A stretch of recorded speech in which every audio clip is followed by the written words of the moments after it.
Ahmad ilmaganda jettani Ahmad takka goota raafeen beeku wallahi billahi warri har'a jimma keessatti obboleessi kenna jilbiifadhu jennaan hin jilbiifadhu jedhe duuba waytanni dhiitoo itti kennu achi garagalchee kokkee qabate goota akkasiisan barbaachisa. Abiyyiin ama yoo dhugaa ilma namaa ta'e yoo dhugaa dhiira taate namoota kana hatattamaan mana hidhaatii baasee warra gocha kana raawwatan mana hidhaatii galchuu qaba.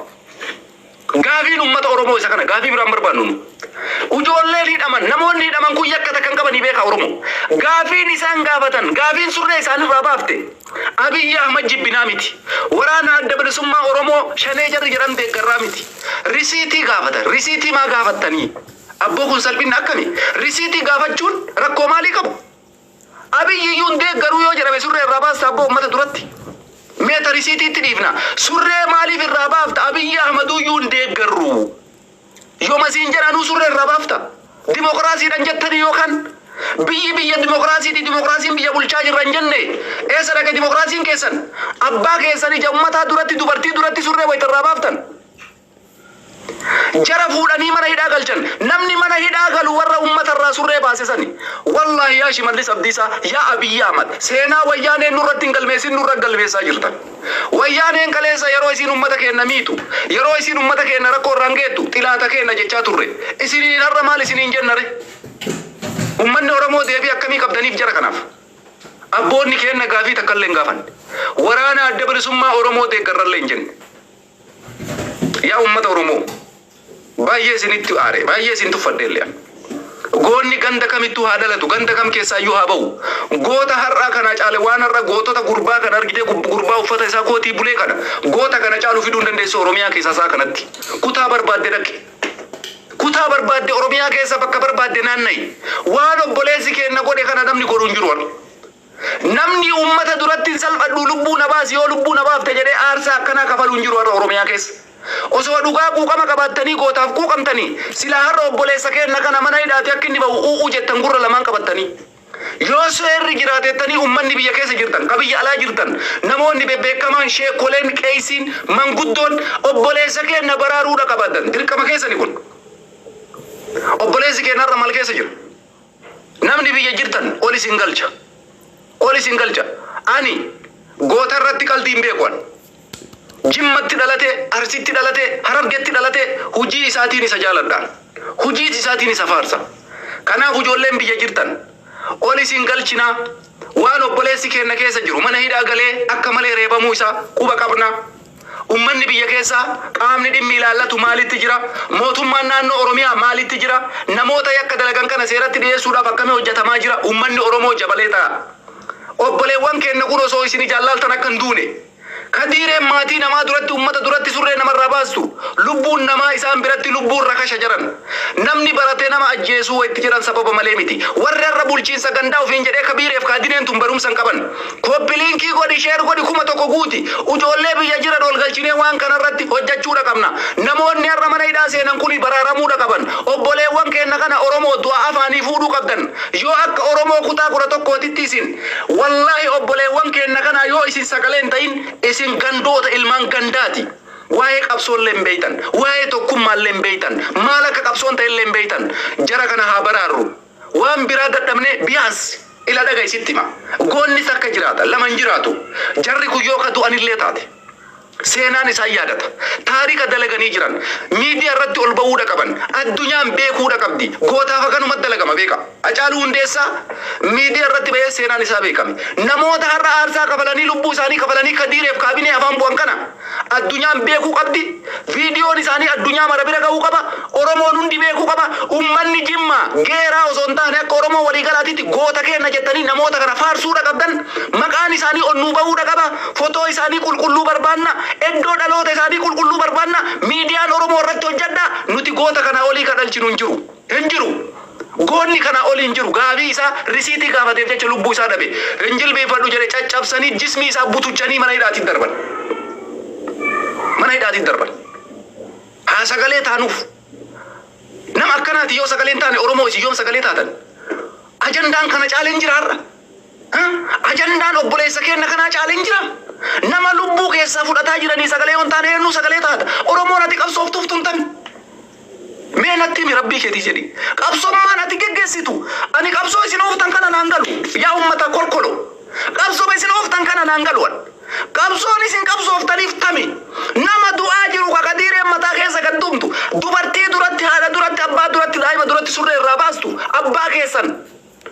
Isa kanaaf kan ijin eenyuuf iyyitaati. Mootummaa yoo jiraateen jira jedheemi amma nutti agarsiisu qaba. Bulchiinsa geeraa ka ilmaan Oromoo abboo isaa saala tokko malee dubartii duratti surree irraa baase. Saala tokko malee gaafii inni gaafate risiitii gaafatte jedhee bara waan ajaa'ibu osoo shaneeyyuu deeggarte jedhee osoo Abiyyi Ahmadu abaarte jedhee siyaasa jettan Oromoo nama siyaasarraa bilisa qulqulluu haalisa yaa rabbii kiyya nama siyaasarraa bilisa nama badii takka hin qabne taabtaabii 100 galcha nama ol seensifnee uummata biyyarraa isin haasofsiisuu barbaanna. Dhugaa sitti baadhaan kana caalaa wanni takka wanni an ajandaa godhadhu hin jiru obboleessa kiyya obboleessi keenya mana hidhaatti du'aa jira. Ajandaan ati har'a fiddee miidiyaa kanarratti ka sirbitu ta hudduu ta'e hirbitu hudduu ta'eetiitii ibiddi haa qabatu. Kan dhalaa ka dhiiraa dhugaa sitti hima. Har'a silaa hundi keessan fotoo gooticha kanaa obboleewwan keenya gootota kana duuba keettanii irraa sirbitan ture. Namoota kana goota keessanii jagna keenya jettanii irraa dhiichiftan ture. Dabree goonni seenaa dalagaa. Jarri kunarra seenaa dalaguu yeroo dheeraa sitti hin fudhatu. Ila bulloo dhageeffadhu. Gaafa Jawaar Mohammad du'e daqiiqa takka keessa seenaa dalayte ijoolleen lubbuu fi kennitee Jawaar baraarte. Obboleessi keenyarra seenaa dalage lubbuu isaa kennee maanninnatii kabajaa ofii hambise. Ila qabsoon isii tana taarika dalaguu seenaa galmeessuu yeroo gabaabduu keessatti dalagama. Muhammad Diksiisoo sakandii muraasa keessa seenaa dalage. Gootota Oromoo bakka pirezidaantiin naannoo Oromiyaa jirutti sagalee ta'ee fi seenaa dalage seelaan isaa galmaa'e bara baraan yaadatama. Obboleessi keenyallee har'a waan san caalu dalage. Waan gizee kanatti namni kamuu godhuu hin dandeenye lubbuu fi isarra murteessee gale. Goonni rabbiin qaba. Nama kana baraara. Namni kuni goota. Ijoollee Jimmaa qofa irratti hin dhiisina. Akka Oromoo waliigalaatitti hayyuun Oromoon qabu, miidiyaan Oromoon qabu. Miidiyaan hundi irratti duula. Namoota kana dafaatiin fotoo isaanii miidiyaa irratti nu baasa. Osoo lubbuun isaanii illee ka dabru taate. Osoo ka ajjeesanillee taate maqaan isaanii nuuf haa galmaa'u. Seenaadhaaf ol kaawwanna. Jaran wanni biraa wanni miidiyaa kanarra jirruuf wanni biraa hin jiru. Nama saba kanaaf jecha aarsaa ta'ee lubbuu isaa dhabe galmeessinee ol kaa'uudha. Qabsoon kana caala hin jiru adda biratti. Galmeessi hundi kee miidiyaan Oromoo galmeessi hayyoonni Oromoo galmeessa mootummaan biyya bulchaa jirtu yoo dhugumatti naamusa ka qabaattan taate yoo dhugumatti seera ka kabachiiftan taate bulchiinsa magaalaa Geeraa ka ummata Jimmaa kabajamaa duratti abboota salphise ummata Jimmaa kabajamaa duratti akka waan dargiin deebi'ee akka waan Mangistuun Hayilemaariyaam deebi'eetitti abboota kenna gaafii risiitii gaafattanii qofaaf laalme Abiyyi mormaniitii mi beeka Shimallis arrabsaniitii miti. Ilalaale osoo Abiyyi iyyuu mormanii mirga qaban mirga isaanii dabbaa fedhan deeggaruun dimokiraasiidhaan nuun jettaniin turre dimokiraasii keessan irraan lallaqa jara kanaan ajjeeftanii fi gabbaastanii isin laalla mana hidhaatii galchitanii obboleewwan keenya achitti qabbartanii fi hidhaa gabbaastanii isin laalla kanaaf jecha nama risiitii isin gaafate surree irraa baastanii akka zabana dargii akka zabana Hayila Sillaasee biyyi dimokiraasii nuun jechuu hin dandeessan. Gadhiisa dafa hatattamaan gadhiisa sagalee kiyya kana namni dhageette qabsoon gootota lafeen gootota si waraantu yoo obboleewwan keenya kana sagalee ta'uu qabde obboleessa keenya kashaamisii bulee kana tumaan isaa ban qabu obboleewwan kiyya qaxaqqatanii lafa kaayan jedhan dhageeffadha caccabsanii akkamitti akkanatti goota taate baga jiraate yoo du'ellee seenaa dalage bakka dalageera bakka seenaan kanuma bar seenaan guyyaa meeqa dalagama guyyaa takka.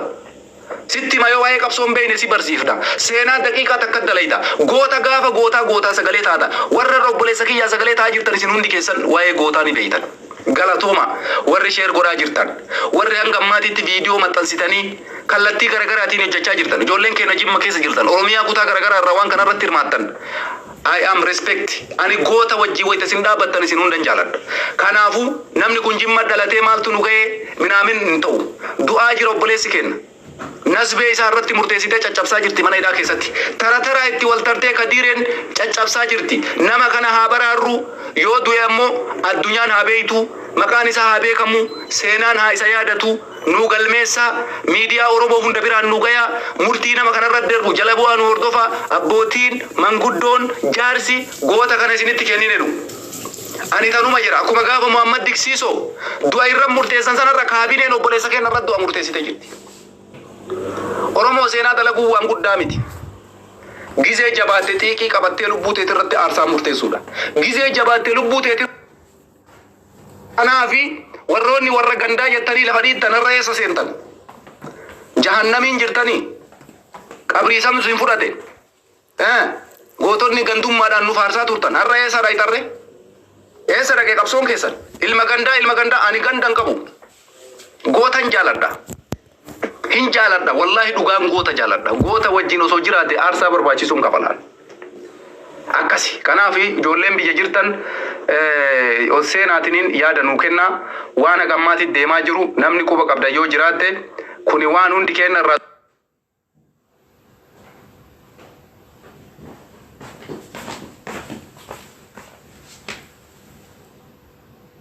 ilmaan oromoo hundi obboleewwan keenya kuni dirqama hunda qabanii warra seentan minuutii nu qabadda akkuma seentanii minuutii nu qabadda nama biyya jiru barbaanna parsantii guddaa jarri kuni akka dhumne akka lubbuun isaanii baraaramu irratti hojjechuu qabna isa kana irratti hojjechuu baanne maafi faayida bu'aa takka hin qabnu nullee warri miidiyaarra jiru waan takkatti godhuu hin dandeenya du'a isaanii addunyaan akka du'a nama kana addunyaan akka quba qabaattu godhuun dirqama keenya kaleessallee akkasuma godhaa turre gaafa goota oromoo dubbiin itti jabaatte gandan filatu seenaan dalagamee jira seenaan dachii abbaa jifaar keessaan dalagamee jira obboleessi keenya seenaa dalagee seenaa biraa akkasiin barbaadan hin jiru isa hambisuudhaaf ammoo nuti marti gahee keenya haa bayan nuti marti dirqama keenya haa bayan taabtaabii nu godha mee namni information haarawaa waalaikum assalaam namni information haarawaa kan jedhamu achi booda tartiibaan taraa isin kenna namni waan haarawaa harkaa qabdan nuu dubbadha oduu haarawaa namni qabdan waa'ee jaraa irratti maalirra akka jiranii hidhamuu isaanii dhageenyee jirra hidhaa keessatti ammoo maalirra jiranii murtii akkamitti dabarsaa jiru maal godhaa jiru dhugaa dubbachuudhaaf ani biyya arabaan jira biyya keessa hin jiru isa waan haaraa jiru warri biyya jiru warri haala biyya argu kanarratti yaada kennuu danda'a asii immoo nuti uummata keenya biyya keessatti dararaan kun irra gahaa jiru dhugaa dubbachuudhaaf waan baay'ee namatti ulfaataa yookaan nama jibbisiisaati namichi kaleessa rakkina kee maaf himattee maaliif nutti mudhiisee biraa deemtee himattee jedhamee wallahi abbaanuu ta'a namni kun jechuudha ifatamee kabajaan irraa fuudhame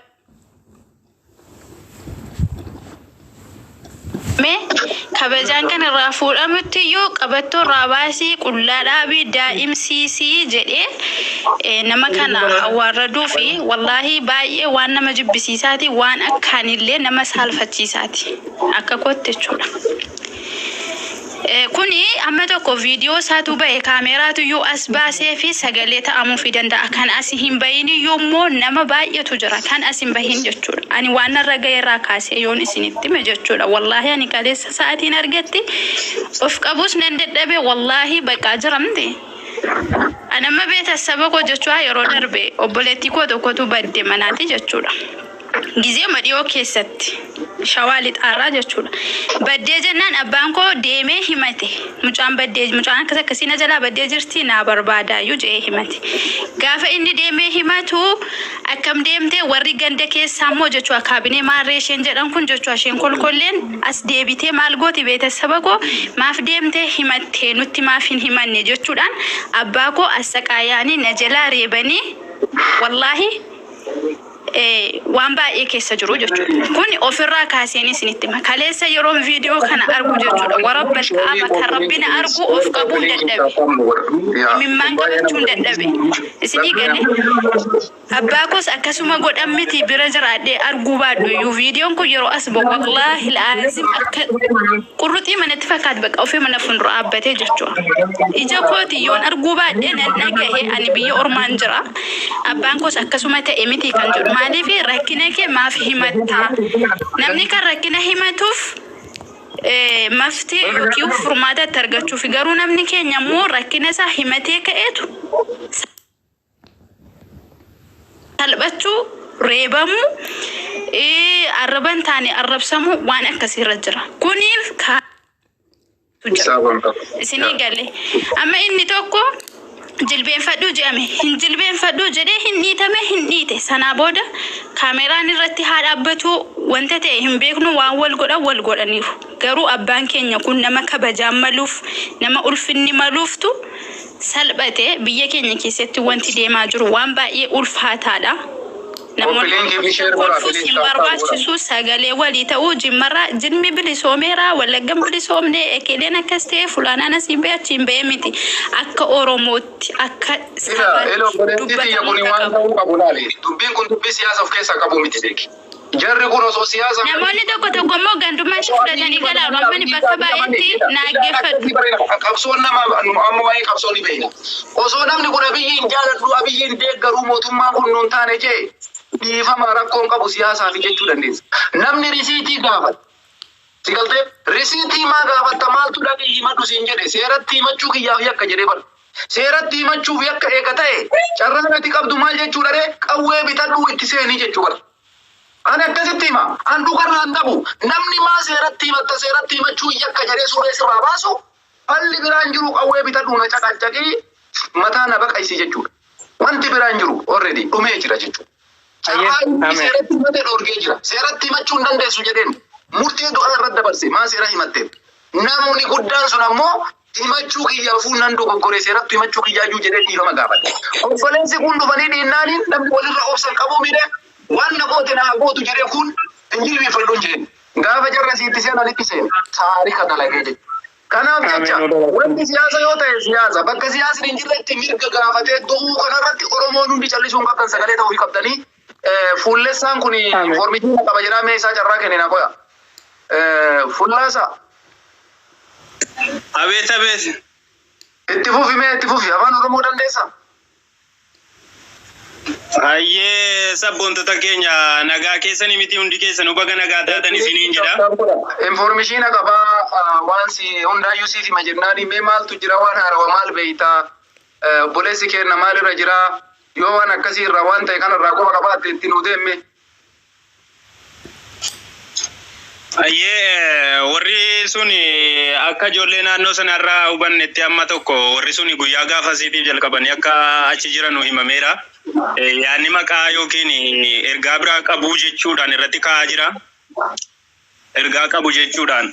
Inni lammataa ammoo warri suni yaanni achi keessatti wanti galateeffadhu wanti guddaa galateeffadhu warra viidiyoo kana waraabee gadhiise baay'ee galateeffachuu qabna jechuudha. Maaliif naannolee fi akkasuma godinaalee adda addaa keessatti kan macarrashaa jechuudha waa'ee xaa'ooti amma kun rakkoon jiru kun. Waa'ee xaa'oo irratti jechuudha amma kuni naannolee baay'ee keessatti dhiibbaan guddaan ga'ee jira jechuudha. Uummanni keenya akkatti qotatee facaafachuuf jecha qotatee facaafatee ilmaan isaa barsiifachuuf jecha nyaatee buluuf jecha dhaqee gaafii gaafatee gaafiin isaa kaballaaf dhiitichoo ta'ee jechuudha.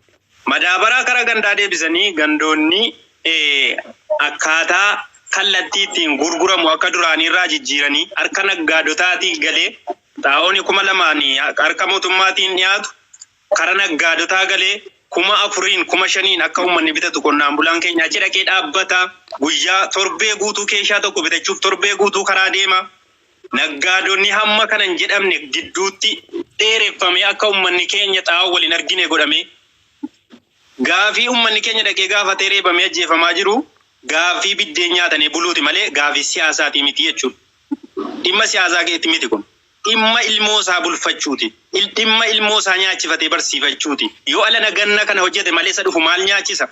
Maal nyaatti Itoophiyaan humti duddisi? Lafeen dudda Itoophiyaa maanni qonnaan bulaa miti? Qonnaan bulaan gaafa inni kabajaa dhabee akka kanatti jechuudha uffatarraa baasaa jedhamee badii tokko malee jechuudha. Akka kanatti reebamu dhimma siyaasaatii waliin ilaallatu kun. Dhumma lubbuun jiraachuu dhabuuti jechuudha. Kuni carraa guddaadha kun. Kun baga sagalee keenya kun isin bira gahee isin warri biyya alaa jirtan itti jabaadhaa sagalee ta'aa fi abbootii keessanii ofii keessaniif achi jiraattan malee biyyi keessan asii uummanni keenya sagaleen isaanii immoo naannoo biraatii dhagahamuu dhabe akkuma kana kan kanaa olii meeqatu jira jechuudha. Akka itti viidiyoo waraabamee gadhiifamutu dhabame malee jechuudha. Kanaaf jennaan naa galateeffadhaa warra waraabee gadhiise kan ammayyuu taanaan jechuudha.